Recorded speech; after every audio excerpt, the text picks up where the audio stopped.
Well, let's turn back to one of those stories now. In the UK, more than 16,000 staff may be needed to run the new NHS Nightingale Hospital being built at the Excel Centre in London. That's according to its chief operating officer.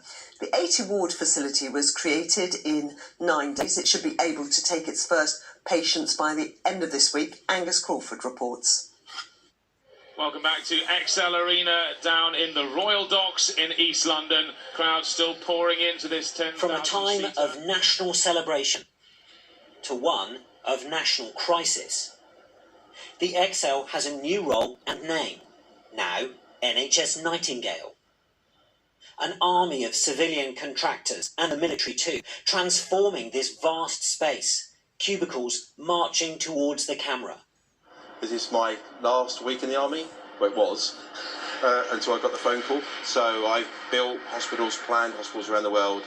I've been a commander in med in Afghanistan, I've put hospitals in Oman, in Iraq, in the Balkans. So this is what I prepare for, it's what I do, and it's why I've come together with the NHS to work together with them to deliver this facility at scale, at pace.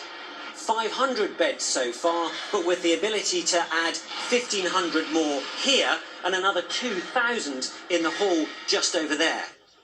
Expected to be operational by the end of the week, only patients already on ventilators will be admitted and cared for by a team of as many as 16,000 people. Questions, though, still remain. Will there be enough equipment? And in a unit where some patients may not survive, despite the care they receive, how will doctors and nurses cope? Those staff would be quite used to the realities of dealing with this disease and these types of patients, including the sad fact that not everybody will survive, is for those staff that might have stepped up to help.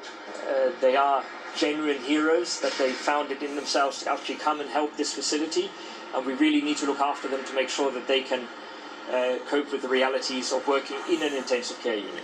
Nightingale is almost ready. Its empty beds, one sign of the scale of the job which may lie ahead. Angus Crawford, BBC News.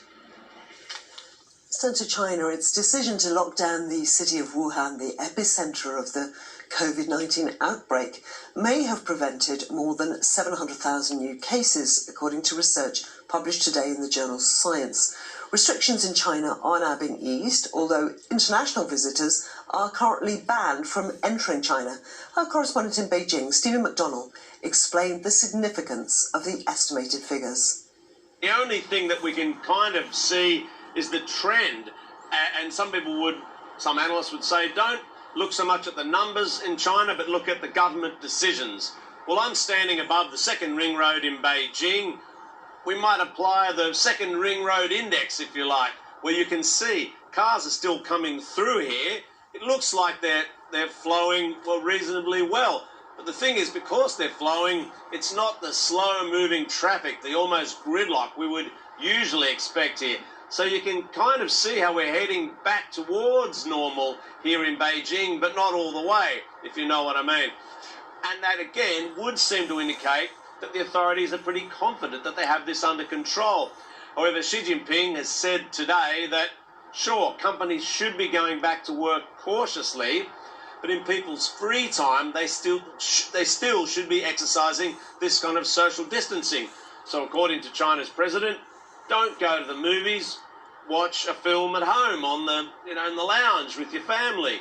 He said to restaurants, they should be capping the number of diners at any particular time to try and, again, minimise the social interaction here, because they're worried that as people come in from overseas, we're getting these infections in the form of overseas arrivals. That could be a new spike in cases here. I mean, today there was a case of a Chinese student who's come in from the UK, returned to Wuhan, would you believe, where this all started, and he's tested positive. So even in the city where this crisis began, there's the potential for a new spike in cases in the form of overseas arrivals.